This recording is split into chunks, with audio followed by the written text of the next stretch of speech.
के साथ तुम्हारा बहुत बहुत लव होना चाहिए।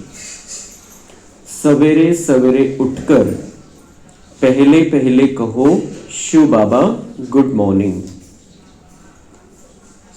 प्रश्न, एक्यूरेट याद के लिए कौन सी धारणाएं चाहिए? एक्यूरेट याद वाले की निशानी क्या होगी? उत्तर, एक्यूरेट याद के लिए धैर्यता, गंभीरता और समझ चाहिए। इस धारणा के आधार से जो याद करते हैं उनकी याद से मिलती है और बाप की करंट आने लगती है। उस करंट से आयु बढ़ेगी, हेल्थी बनते जाएंगे, दिल एकदम ठर जाएगी, मतलब शीतल हो जाएगी, आत्मा सतोप्रधान बनती जाएगी। ओम शांति। बाप कहते हैं, मीठे बच्चे ततत्वम, अर्थात तुम आत्माएं भी शांत स्वरूप हो। तुम सर्व आत्माओं का स्वधर्म है ही शांति। शांति धाम से फिर यहां आकर टॉकी बनते हो। यह कर्मेंद्रियां तुमको मिलती है पार्ट बजाने के लिए। आत्मा छोटी बड़ी नहीं होती है, शरीर छोटा बड़ा होता है। बाप कहते हैं, मैं तो शरीरधारी नहीं हूं, मुझे बच्चों से सन्मुख मिलने आना होता है। बाप कहते हैं, मैं परमधाम से आकर तुम बच्चों के सम्मुख हुआ हूं, बच्चों को फिर से नॉलेज देता हूं, क्योंकि मैं हूं नॉलेजफुल ज्ञान का सागर। मैं आता हूं तुम बच्चों को पढ़ाने, राजयोग सिखाने। राजयोग सिखाने वाला भगवान ही है। कृष्ण की आत्मा को यह ईश्वरीय पार्ट नहीं है। हर एक का पार्ट अपना, ईश्वर का पार्ट अपना है। तो बाप समझाते हैं, मीठे बच्चे अपने को आत्मा समझो। ऐसा अपने को समझना कितना मीठा लगता है। हम क्या थे, अब क्या बन रहे हैं। तब बाबा हमें समझाते हैं, अपने को आत्मा समझो, अपने को आत्मा जानो, अपनी पहचान स्वयं को बहुत अच्छी रीति से पक्की होनी चाहिए। तो बाबा मतलब ऐसा जो समझना है ये कितना मीठा लगता है। अपने आप को आत्मा समझना कितना मीठा लगता है। हम ये है वो है, ऐसे है वैसे है, जो देह भान की बातें है, देह अभिमान की बातें है, तो उसमें हमें कुछ नशा तो रहता है। जर पद पोझिशन पैसा असेल तर त्याचा नशा तर असतो, पण तो नशा उतरवायला पण सगळे टपलेले। कितीही पैसा असू द्या, कितीही पोझिशन असू द्या आणि कितीही वरच्या लेवलचे असू दे, या ड्राम्यामध्ये त्याचा नशा उतरवायला अनेक जण, अनेक प्रकारची माया टपलेली। लेकिन जब हम अपने आप को समझते हैं मैं आत्मा हूं, तो ये जो मिठास है इसको कोई मिटा नहीं सकता है। ये अपना परमानेंट पोजीशन है, अपना परमानेंट स्थान है, अपनी परमानेंट स्थिती है। त्याच्यामुळे त्याच्या खाली तर कोणी आणू शकत नाही आपल्याला, जर आपण त्या स्थितीमध्ये राहतोय।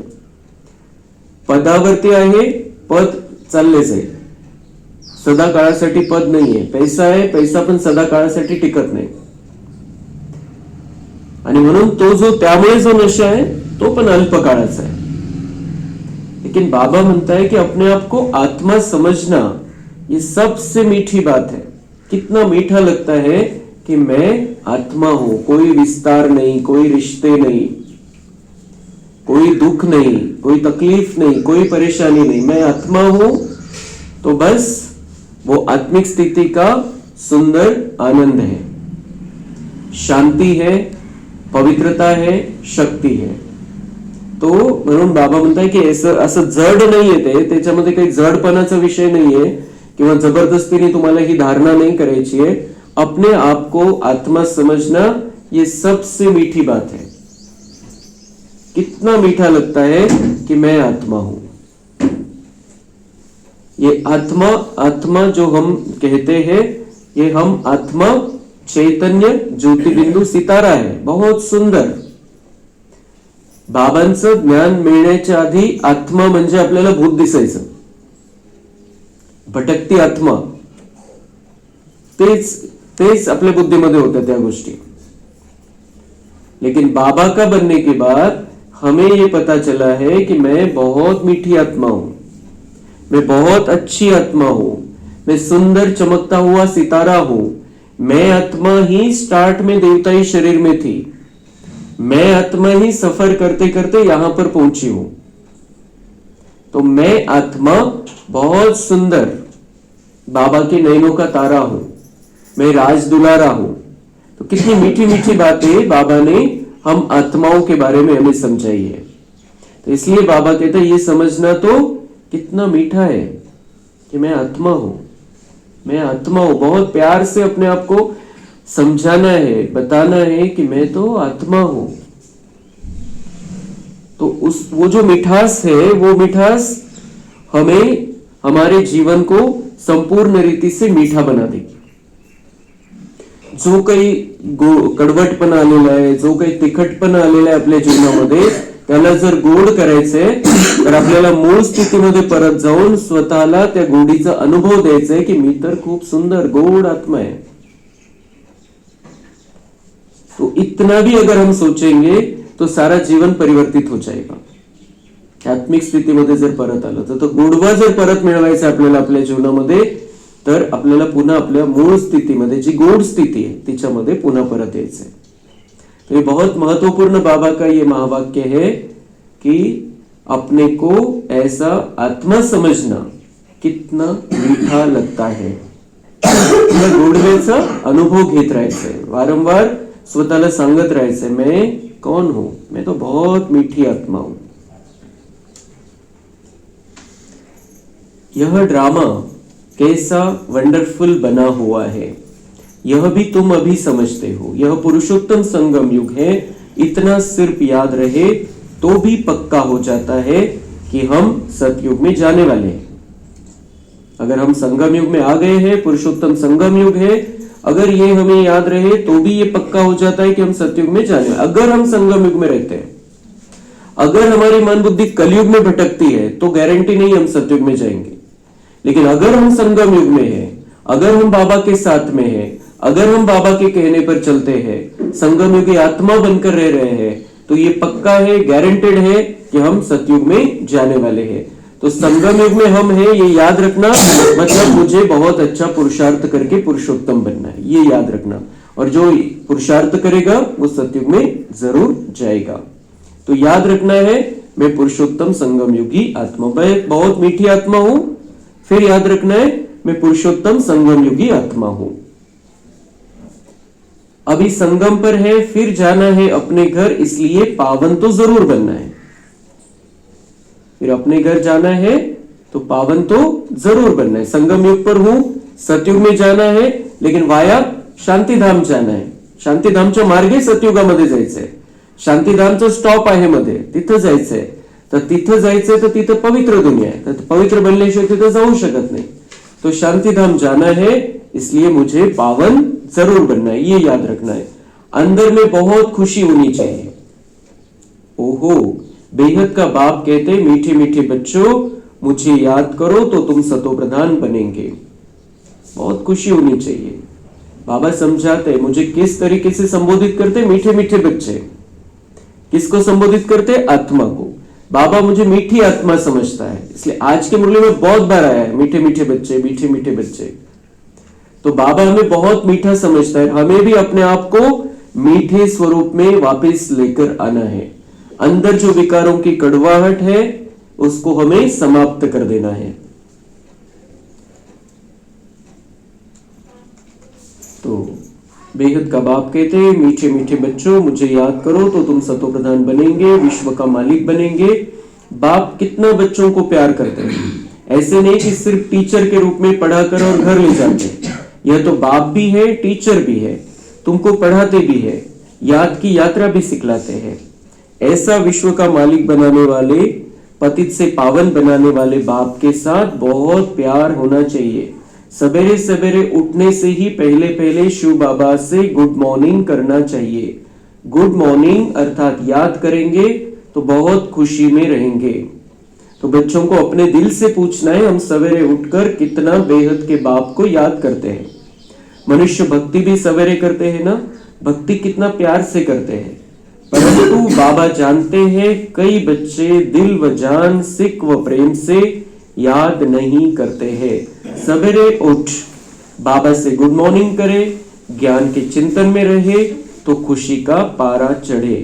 बाप से गुड मॉर्निंग नहीं करेंगे तो पापों का बोझा कैसे उतरेगा। तर बाबा म्हणता है कि सवेरे सवेरे उठकर बहुत प्यार से गुड मॉर्निंग, और उठने से भी पहले मतलब जाग आली आणि ताबडतोब पहिला संकल्प आला पाहिजे शिव बाबा गुड मॉर्निंग। म्हणजे जे दुनियामध्ये म्हणतात सकाळी सकाळी उठून कोणाचं तोंड पाहिलं होतं, आजचा दिवस कसा जातोय, तो बाबा कहते सबसे पहले तो मेरा मुखड़ा देखो, सबसे पहले तो मुझे याद करो। उठने से भी पहले म्हणजे तो जो सेकंद असेल जाग होण्याचा, त्याच सेकंदामध्ये लगेच शिव बाबा गुड मॉर्निंग, मतलब सबसे पहली याद शिव बाबा की हमारी बुद्धि में आनी चाहिए, ठहरनी चाहिए।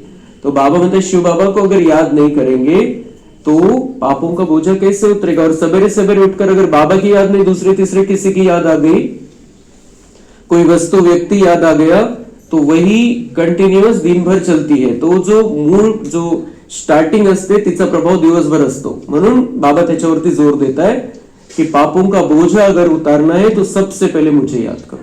तुम्हारे दिन की शुरुआत मेरी याद के साथ होनी चाहिए, तो दिन भर वो सेटिंग चलती रहेगी। जसं आपल्या कानावरती जर एखादं गीत आलं असेल सकाळी सकाळी, तर ते गीत बऱ्याच वेळेला आपल्याला आठवतं दिवसभरामध्ये, सकाळी सकाळी जे गीत ऐकलेलं असेल। इसलिए ये जो सुबह का जो महत्व है, उस समय में हमें बहुत सबसे महत्वपूर्ण हमारे लिए जो है शिव बाबा, उसको बुद्धि में रखना है, उसको याद करना है। तो मुख्य है ही याद, इससे भविष्य के लिए तुम्हारी बहुत भारी कमाई होती है। कल्प कल्पांतर यह कमाई काम आएगी। बड़ा धैर्य, गंभीरता, समझ से याद करना होता है। याद कैसे करना है, असं नाही की बाबा बाबा बाबा म्हणतोय आपण मंत्रासारखं। बाबा म्हणतात कैसे याद करना है, बहुत धैर्य, गंभीरता और समझ के साथ, खूप आरामशीर शांततेमध्ये, खूप गंभीरतेने आणि समजून उमजून बाबांची आठवण करायची, बाबांचे शब्द आठवायचे, बाबांनी जे ज्ञान दिलं आपल्याला ते आठवायचे, बाबा कसा आहे ते आठवायचे, बाबांचं स्वरूप कसं आहे ते आठवायचे, बाबांचं पार्ट आठवायचंय, आणि मी कोण आहे, मी बाबांचा राइट हैंड है, मी बाबांचा उजवा हाथ है। तो इस तरीके से बाबा के साथ में हमें जुड़ कर रहना है।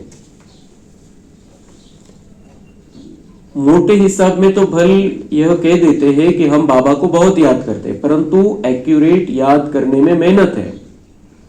हाँ आहेच, बाबांचं मी आहेच, बाबांची आठवण आहेच, बाबांशिवाय कोण है, ये बाबा के बच्चे कहते रहते हैं सभी। बाबा म्हणता है एक्यूरेट याद करने में मेहनत है, इतकं पण सहज नाहीये। म्हणून व्यवस्थित बसून शांततेने समजून उमजून गंभीरतेने आपल्याला बाबांची आठवण करायची, फिर वो सेटिंग चलती रहेगी कामकाज में। जो बाप को जास्ती याद करते हैं उनको करंट जास्ती मिलती है, क्योंकि याद से याद मिलती है, व्हायब्रेशन जुळतात आपले परमात्म्याशी। आणि म्हणून जितके जास्त आठवण आपण करतोय ती समजून उमजून, तिच्यामुळे आपल्यामध्ये जास्तीत जास्त करंट येईल, आणि करंट काय काम करेल, योग अग्नीचं काम, ते अग्नीचं काम करेल, आणि त्याद्वारे आपले जे आपल्यामध्ये जे व्यर्थ आहे, जो कचरा साचलेला आहे, जे पाप कर्म आहे, ते जळून खाक होतील। योग और ज्ञान दो चीजें हैं। योग की सब्जेक्ट अलग है, बहुत भारी सब्जेक्ट है। योग से ही आत्मा सतोप्रधान बनती है, सिर्फ ज्ञान से आत्मा सतोप्रधान नहीं बनती है। ज्ञान से हमें समझ मिलती है, लेकिन समझ से हमारे विकर्म विनाश नहीं होते हैं। बिल्कुल पक्क लक्षात ठेवायचं आहे। जर योग मध्ये कच्चा आहे आपण किंवा योग नहीं है, जो बाबांनी जसं सांगितलं, गंभीरता, समझ के साथ, धैर्यता से बैठकर बहुत शांति से अगर हम योग नहीं करते हैं तो बाबा म्हणता है कि सतो प्रधानता नहीं आएगी, पाप कर्म से मुक्ति नहीं मिलेगी। ज्ञान से समझ मिलती है और उस समझ का उपयोग करके हमें योग लगाना है, तब प्राप्ति होगी। नुसत्या ज्ञानानी नहीं होना। तो याद बिना सतो प्रधान होना असंभव है। भगवान कह रहे हैं असंभव है। भगवान कह रहे हैं अगर याद नहीं करोगे, योग नहीं है, तो सतो प्रधान होना असंभव है, अशक्य है, हो शकत नहीं। ये भगवान कह रहा है कि आप सिर्फ ज्ञान लेते रहो, उससे सतो प्रधान बन जाएंगे, ये हो नहीं सकता है, कभी भी नहीं हो सकता है, कभी भी किसी का नहीं हुआ है। अगर बाबा की याद नहीं है तो हम सतो प्रधान नहीं बन सकते हैं। वो जो सतयुगी क्वालिटी है, जो सतयुग में पहले नंबर में आना है, वो हो नहीं सकता। प्रजा में आ जाएंगे, साहूकार बन जाएंगे ज्यादा से ज्यादा, लेकिन हम पहले 9 लाख में नहीं आ सकते, राजघराने में नहीं आ सकते हैं।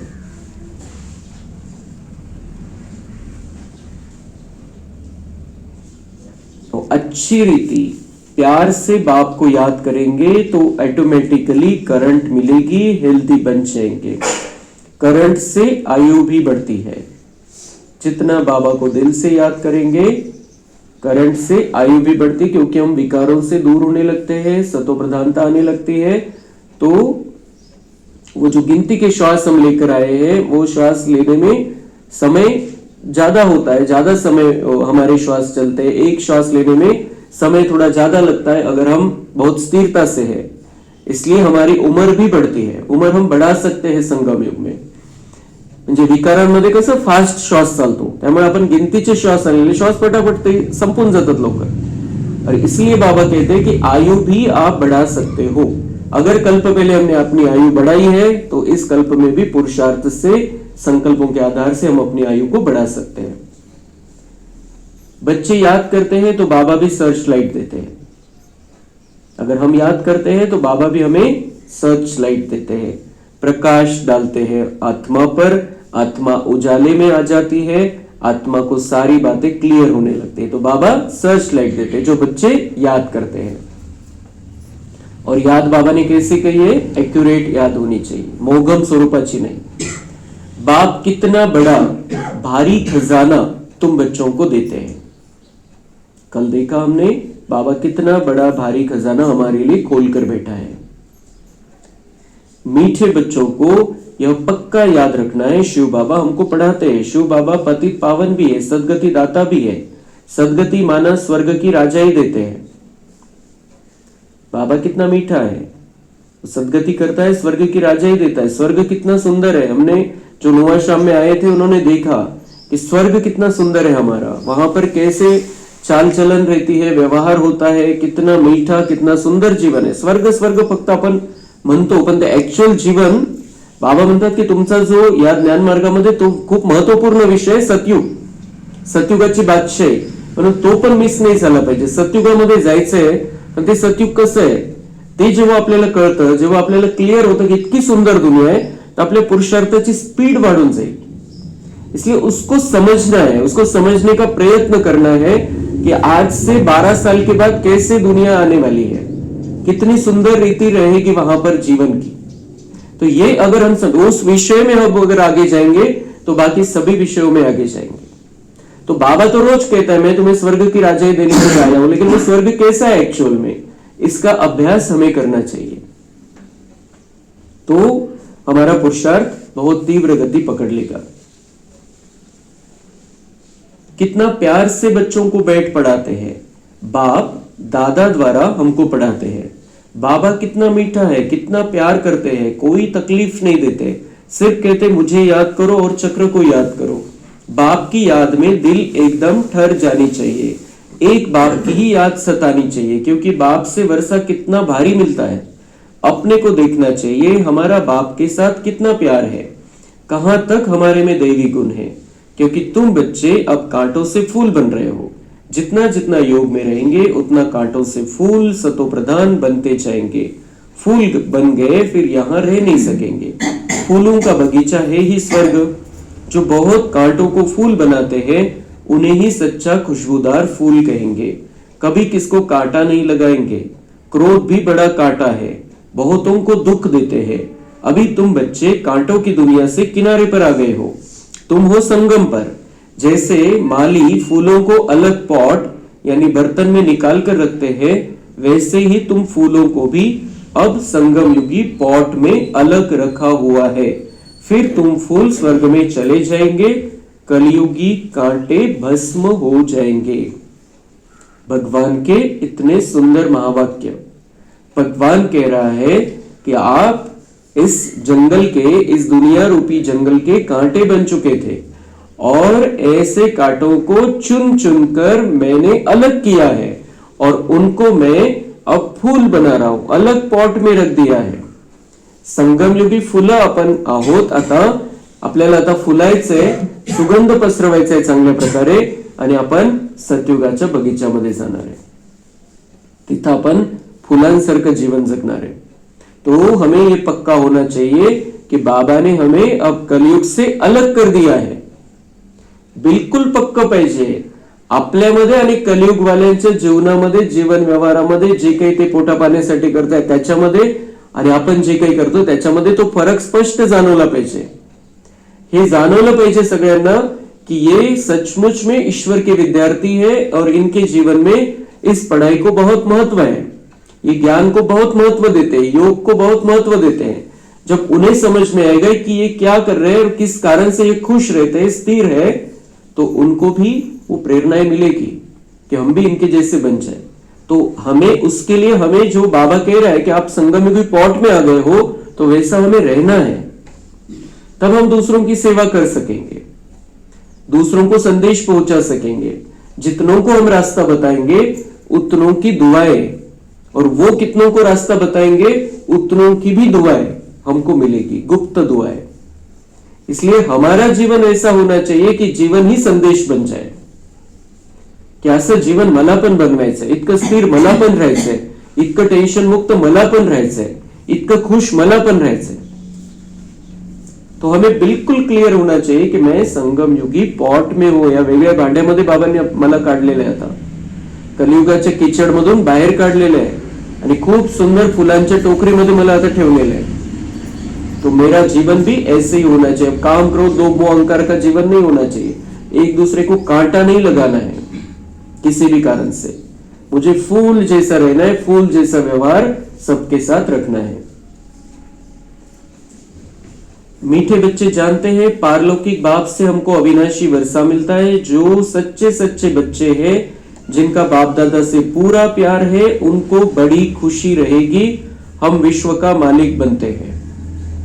जो सच्चे सच्चे बच्चे हैं, मतलब बाबा हमारे पुरुषार्थ को देखकर उसमें से तुलना भी करता है, अलग अलग कर देता है। सच्चे बच्चे, पक्के बच्चे, और जो त्याच्यानंतर आपण शब्द नहीं वापरणार, लेकिन बाबा कह रहा है कि सच्चे सच्चे बच्चे कैसे हैं, जिनका बाबा से पूरा प्यार है और उनको बड़ी खुशी रहेगी कि हम विश्व का मालिक बनते। जो सच्चे बच्चे हैं वो सदा खुश रहेंगे कि हम विश्व का मालिक बन रहे, चाहे कुछ भी हो जाए, चाहे मेरे जीवन में कुछ भी हो जाए, चाहे मुझे कोई कुछ भी बोल दे, मुझे ये खुशी है कि मैं तो विश्व का मालिक बन रहा हूं। अगर मैं बाबा का सच्चा बच्चा हूं तो मुझे ये खुशी ऑटोमेटिक रहेगी कि मैं तो विश्व का मालिक बन रहा हूं।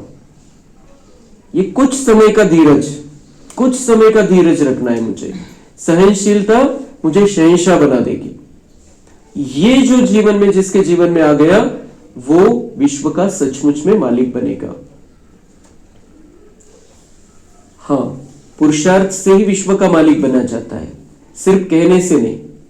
बाबा म्हणता है कि पुरुष सिर्फ कहना, बुद्धि में रखना कि हाँ मैं तो विश्व का मालिक बनने वाला हूं, तो ऐसा सिर्फ मन में वो मनगढ़ंत बातें नहीं है ये कि मैं विश्व का मालिक बनने वाला हूं, हाँ बाबा का बन गया हूं। बाबा मतलब कैसे बना जाता है, पुरुषार्थ से विश्व का मालिक बना जाता है। और पुरुषार्थ कराने वाला बाबा बेटा है, वो हमसे पुरुषार्थ कराएगा। सिर्फ हमें बाबा से सच्चा सच्चा बनकर रहना है, हिम्मत के कदम उठाने, तो बाबा की मदद मिलती रहेगी पुरुषार्थ में भी। तो पुरुषार्थ से मालिक बना जाता है, सिर्फ बातों से नहीं। जो अनन्य बच्चे हैं उनको सदैव यह याद रहेगा कि हम अपने लिए फिर से वही सूर्यवंशी चंद्रवंशी राजधानी स्थापन कर रहे हैं। बाप कहते हैं, मीठे बच्चे, जितना तुम बहुतों का कल्याण करेंगे उतना ही तुमको उजूरा मिलेगा। बहुतों को रास्ता बताएंगे तो बहुतों की आशीर्वाद मिलेगी। तो बहुतों को रास्ता बताना है, बहुतों का उजूरा मिलेगा। बहुतों को इस ज्ञान मार्ग पर लेकर आना है। वो मार्ग पर टिके नहीं टिके वो उनका नसीब है, उनका भाग्य है, लेकिन हमें उनको इस ज्ञान मार्ग पर लेकर आना है। तो हमें चेक करना है, हम जब से बाबा के बने हैं कितनों को इस ज्ञान मार्ग में लेकर आए हैं। चेक करायचे, प्रत्येकाने लिस्ट काढायची, मी कोणाकोणाला या ज्ञान मार्गामध्ये घेऊन आलो, माझ्यामुळे किती जण या ज्ञान मार्गामध्ये आले, चेक करायचे, लिस्ट बनवायची। तो अभी तो बहुत रास्ता तय करना बाकी है। बहुतों को मुझे इस ज्ञान मार्ग में लाना है। स्वतःला प्रेरणा द्यायची की मला बाबा इतक्या चांगल्या मार्गावरती घेऊन आलेला, मी का बरं दुसऱ्यांना नहीं आणत है। उनको लेकर आएंगे, उनका कल्याण करेंगे तो बाबा म्हणता है उनका तो होगा ही कल्याण, लेकिन तुमको भी एक्स्ट्रा बोनस मिलेगा। तो ज्ञान रत्नों से झोली भरकर फिर दान करना है। ज्ञान सागर तुमको रत्नों की थालियां भर भर कर देते हैं, जो फिर दान करते हैं वही सबको प्यारे लगते हैं। तो ये जो बाबा हमें दे रहा है वो हमें सबको देना है। बच्चों के अंदर में कितनी खुशी होनी चाहिए। सेंसिबल बच्चे जो होंगे वह तो कहेंगे हम बाबा से पूरा ही वर्षा लेंगे, एकदम चटक पड़ेंगे। बाप से बहुत लव रहेगा, क्योंकि जानते हैं प्राण दान देने वाला बाप मिला है। नॉलेज का वरदान ऐसा देते हैं जिससे हम क्या से क्या बन जाते हैं, इनसॉल्वेंट से सॉल्वेंट बन जाते हैं। इतना भंडारा भरपूर कर देते हैं। जितना बाप को याद करेंगे उतना लव रहेगा, कशिश होगी। सुई साफ होती है तो चकमक यानी चुंबक की तरफ खींच जाती है ना, बाप की याद से कट निकलती जाएगी। एक बाप के सिवाय और कोई याद न आवे। बाबा म्हणताय जर गंज नसेल सुईला तर ती चुंबकाकडे आकर्षित होते। तर तसं आपल्याला बाबांच्या आठवणीमध्ये आपला गंज आधी काढायचा, जितका गंज निघत जाईल तितकं बाबांकडे आकर्षण पण होत जाईल। बाबांचे जे करंट आहे ते आपल्यामध्ये येत राहील आणि आपण सुंदर स्वच्छ पहिल्यासारखे बनू। बाप समझाते हैं मीठे बच्चे गफलत मत करो, स्वदर्शन चक्रधारी बनो, लाइट हाउस बनो। लाइट हाउस बनना है, सबको हमें रास्ता बताना है। अब स्वदर्शन चक्रधारी बनने की प्रैक्टिस अच्छी हो जाएगी तो फिर तुम जैसे ज्ञान का सागर हो जाएंगे। किती मोठी गोष्ट बाबा सांगतोय। स्वदर्शन चक्रधारी बनने की प्रैक्टिस अच्छी हो जाएगी तो फिर तुम जैसे ज्ञान का सागर हो जाएंगे। हम ज्ञान का सागर हो जाएंगे कैसे? हम अगर स्वदर्शन चक्रधारी बन जाएंगे, मतलब हम अपने 84 जन्मों को जान जाएंगे बहुत अच्छी रीति से। बहुत अच्छी रीति से हमारे 5 स्वरूप बुद्धि में रहेंगे, पक्का हो जाएगा। तो हमें ये सारा ज्ञान उसमें समाया हुआ है। हमारे 84 जन्मों की कहानी में सारी दुनिया के आदि मध्य अंत का ज्ञान समाया हुआ है। म्हणून बाबा म्हणताय की तुम्ही स्वदर्शन चक्रधारी बना, स्वदर्शन करा, 5 स्वरूपांचा अभ्यास करा चांगल्या प्रकारे, तर तुम्ही स्वतः ज्ञानाचे सागर बनाल। भगवान एक ज्ञान का सागर है और वो हमें अपने जैसा बनाना चाहता है। तो उसके जैसा ज्ञान सागर हम कब बनेंगे? जब हम स्वदर्शन चक्रधारी बनने की प्रैक्टिस करेंगे। बहुत अच्छी रीति से हमारी प्रैक्टिस हो जाएगी। जैसे स्टूडेंट पढ़कर टीचर बन जाते हैं ना, तो बाबा म्हणते विद्यार्थी पण शिकून तो स्वतः सुद्धा शिक्षक बनून जातो। शिक्षकाकडून शिकतो आणि तो स्वतःच एक दिवस शिक्षक बनून जातो। वो सारा ज्ञान ले लेता है। तो ऐसे ही बाबा चाहता है कि परम शिक्षक के आप विद्यार्थी हो, आप भी मेरे जैसे बन जाओ। आप भी ज्ञान सागर बनकर बहते रहो, सब तक ये संदेश पहुंचाते रहो। तुम्हारा धंधा ही यह है, सबको स्वदर्शन चक्रधारी बनाओ, तब ही चक्रवर्ती राजा रानी बनेंगे। इसलिए बाबा सदैव बच्चों से पूछते हैं स्वदर्शन चक्रधारी हो बैठे हो।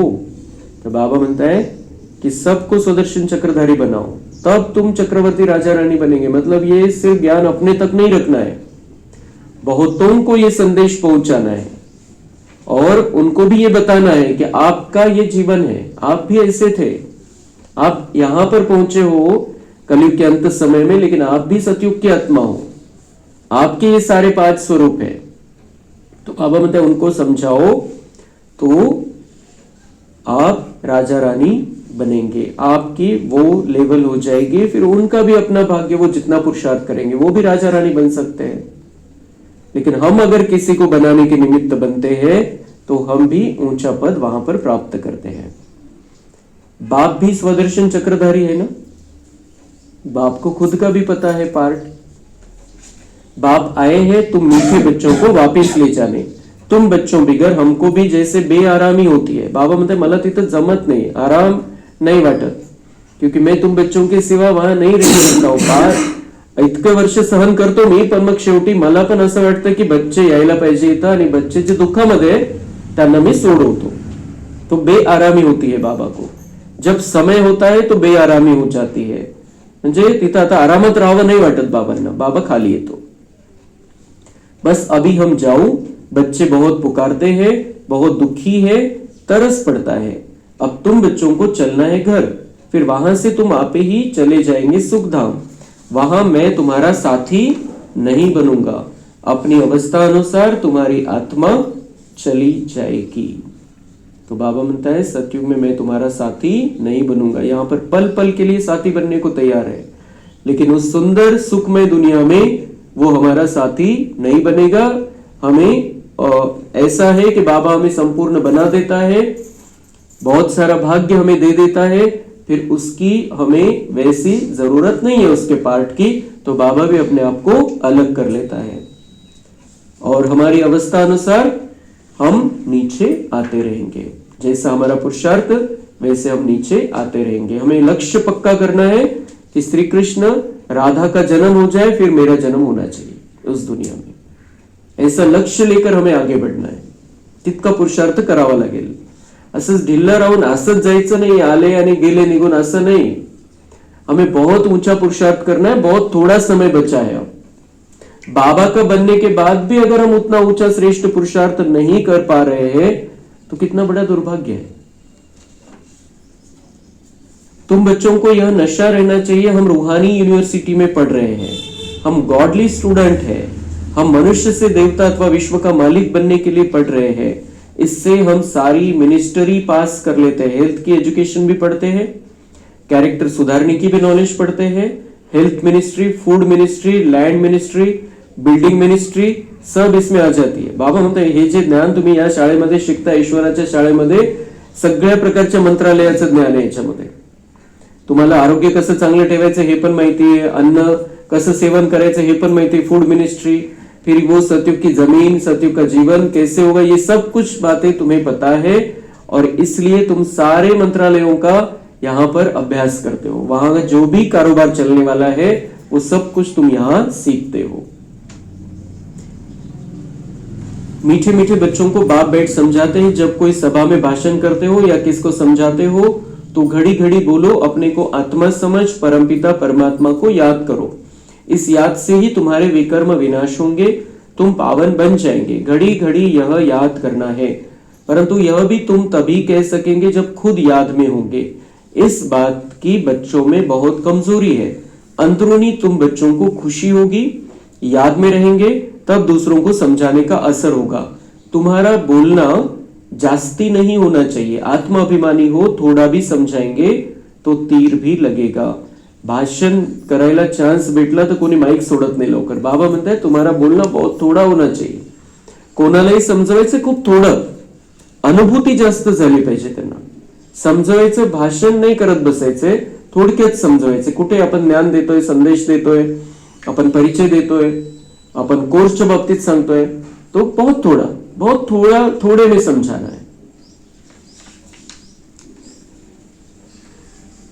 बाप कहते बच्चे बीती सो बीती, अब पहले अपने को सुधारो, खुद याद करेंगे नहीं, दूसरों को कहते रहेंगे, यह ठगी चल न सके।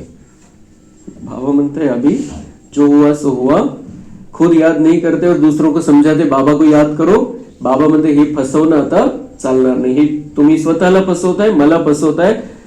आप भी याद करते रहो और उस ताकत से दूसरों को समझाओ कि भगवान को याद करने से पाप कर्म भस्म होते हैं, भगवान को याद करने से हमारे जीवन में हमारा जो मन बुद्धि है वो शांत हो जाता है, टेंशन मुक्त हम रहने लगते हैं और भगवान को याद करने से हमारे जन्म जन्मांतर के पाप कर्म भस्म होते हैं। तो बाबा बोलते हैं आप भी करो और करके समझाओ, जैसे ब्रह्मा बाबा ने करके दिखाया। जो जो कुछ भी बाबा ने शिक्षाएं दी अपने कर्म के द्वारा दी। और हम कैसे दे सकते हैं? हम जब सेवक की भावना से यहां पर रहेंगे तब। जैसे हमने आज सुना कहानी में कि ब्रह्मा बाबा ने कैसा अपना जीवन बहुत साधारण रखा, बहुत साधारण जीवन, साधारण स्थान में रहे। नहीं तो इतना बड़ा भगवान, इस सारे विश्व का मालिक भगवान उनके अंदर आता था तो वो कितने शान बान आन बान ताट जो है उसके साथ में रह सकते थे, बिलकुल त्यांचे ते तो नशा एकदम पॉवरफुल नशा दिसला असता की बिलकुल राजाईपेक्षा जास्त थाट दिसला असता। लेकिन ब्रह्मा बाबा ने अपने जीवन को बहुत साधारण रखा। तो ऐसे ही हमारे में तो बाबा नहीं आता है, बाबा तो उनमें आता था तो भी उनको कोई नशा नहीं था। तो हमारे में बाबा नहीं आता है, हमारा जीवन बहुत साधारण मीठा जीवन होना चाहिए, विद्यार्थी जीवन होना चाहिए। और हमें ये पक्का होना चाहिए कि मुझे बाबा ने इस दुनिया की सेवा के लिए यहाँ पर रखा है, तो फिर हमारे द्वारा बहुत अच्छी अच्छी सेवाएं बाबा कराएगा। लेकिन उसके लिए मूल बात है, फाउंडेशन है कि बाबा को बहुत अच्छी रीति से याद करते रहना है, एक्यूरेट याद होनी चाहिए।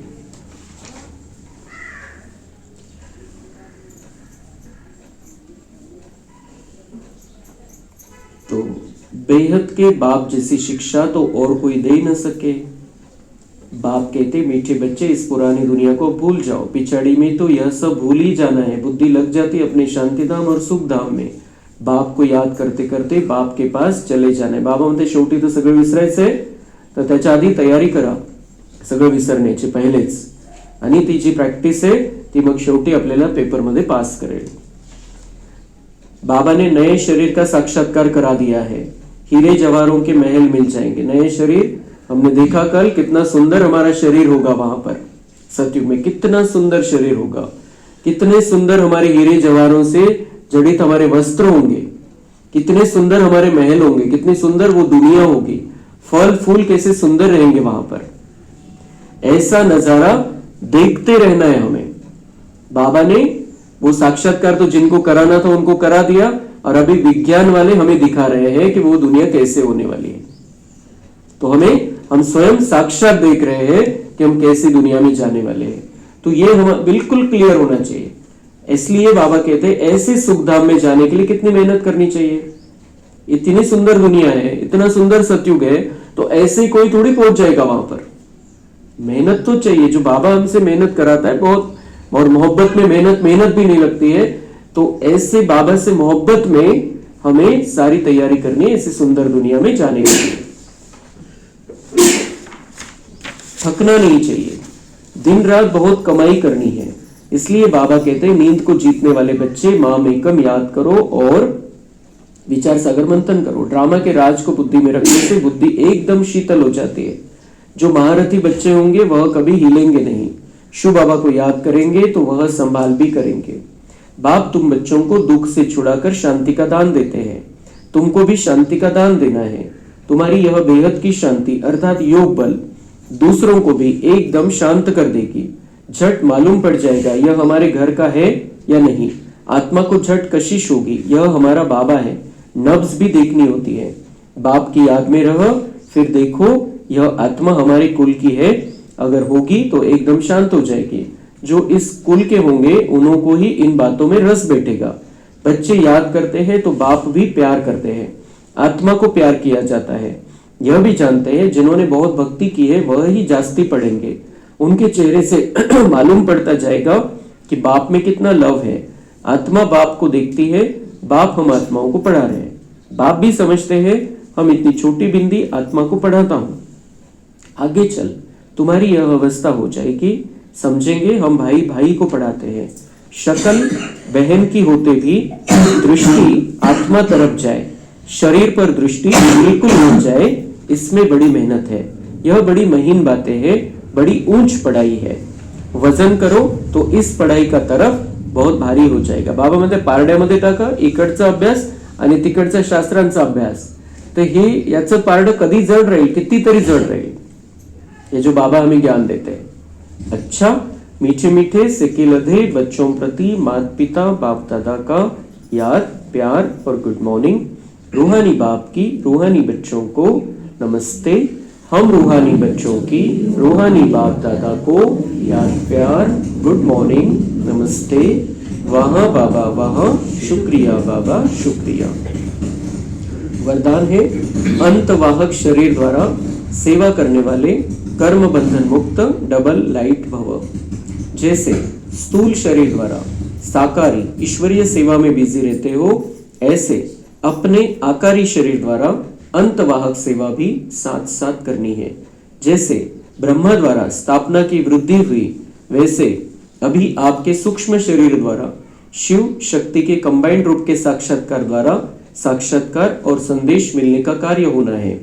लेकिन इस सेवा के लिए कर्म करते भी किसी भी कर्म बंधन से मुक्त सदा डबल लाइट रूप में रहो। तो हमारे द्वारा साक्षात्कार होने वाले हैं अनेकों को। हमारा अंतवाहक शरीर जो फरिश्ता शरीर है उसके द्वारा अनेकों को साक्षात्कार होने वाले हैं। लेकिन किसके द्वारा साक्षात्कार होंगे? बाबा म्हणता है कि कर्म करते किसी भी कर्म बंधन से मुक्त सदा डबल लाइट रूप में रहो। कर्म बंधन से मुक्त हम कब रहेंगे? जब हम अपने आप को आत्मा समझते हैं, बाबा से कनेक्शन है और हम हर कर्म को सेवा समझ रहे हैं, तो बंधन में नहीं फंसेंगे। ऐसी अगर हमारी स्थिति रहेगी, कंटिन्यूअस रहेगी, तो हमारी स्थिति कैसी रहेगी? सदा डबल लाइट। मतलब मैं आत्मा हूं, आत्मा का प्रकाश फैल रहा है, और दूसरा लाइट कि सारा बोझ बाबा के पास है क्योंकि मैं सेवा करूं। माझं नाही आहे केस, माझं नाही, मी करत नाहीये, बाबा करून घेतोय आणि जे काही कर्म आहे बाबांनी सोपवलेलं आहे, तर काम बाबांचं आहे। तो वो लाइटनेस मतलब वो हल्कापन कि किसी भी तरीके का बोझ मेरे ऊपर नहीं है, बाबा करा रहा है, मैं कर रहा हूं और मैं आत्मा हूं। तो ही जी डबल लाईट स्थिती आहे त्याद्वारे मग पुढे चालून अनेकांना आपल्याद्वारे साक्षात्कार होतील आणि म्हणून ती संख्या फटाफट वाढणार आहे। आज जी संख्या आपण बघतोय की समजा 1 कोटी पर्यंत पोहोचली असेल, ती 33 कोटी अशीच 2-4 वर्षामध्ये कशी होणार आहे? अनेकांना साक्षात्कार होतील आपल्याद्वारे, पण ते साक्षात्कार मूर्त आपल्याला बनण्यासाठी बाबांचे हे वरदान बुद्धीमध्ये ठेवायचे की कर्म बंधन मुक्त राहून सेवा करायची जिथं कुठं आपण आहे। स्लोगन है, मनन करने से जो खुशी रूपी मक्खन मिलता है वही जीवन को शक्तिशाली बनाता है। तो ज्ञान सिर्फ सुनना नहीं है, उसका मनन करना है। बाबा ने ये क्यों कहा? मेरे जीवन से बाबा के ज्ञान को जोड़ना है, मनन करना है, चिंतन करना है, उससे मुझे खुशी मिलेगी कि मेरा जीवन कितना सुंदर था और वो सुंदर बनने वाला है। अच्छे दिन आने वाले, बहुत अच्छे दिन आने वाले हैं। ये बाबा के ज्ञान से हमें समझ में आता है, सचमुच अच्छे दिन आने वाले। तो बाबा म्हणते हैं उससे ये खुशी रूपी मक्खन मिलेगा मनन करने से, और जो खुश रहेंगे तो खुशी सबसे बड़ी खुराक है, तो हमारा जीवन शक्तिशाली बन जाएगा। कमजोरों वाला जीवन नहीं रहेगा, बकरी वाला जीवन नहीं रहेगा, शेर वाला जीवन रहेगा। हम बाबा के शेर बनकर यहां पर रहेंगे। लेकिन कैसे? शांति के शक्ति से संपन्न शेर। अपनी शक्तिशाली, आज का पॉइंट है, अपनी शक्तिशाली मनसा द्वारा सकाश देने की सेवा करो। कोई भी यह नहीं कह सकता कि हमको तो सेवा का चांस नहीं है।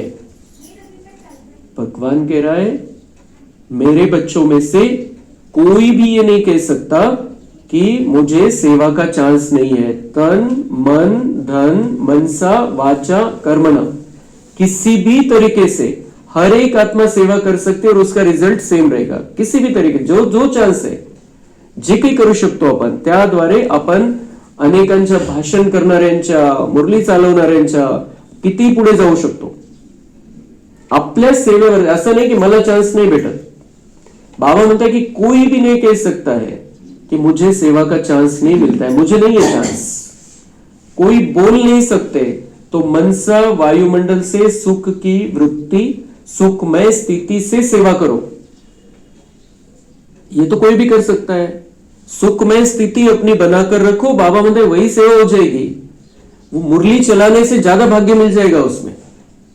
सुखमय स्थिति और सुखमय वृत्ति, वायुमंडल को सुखमय बनाओ।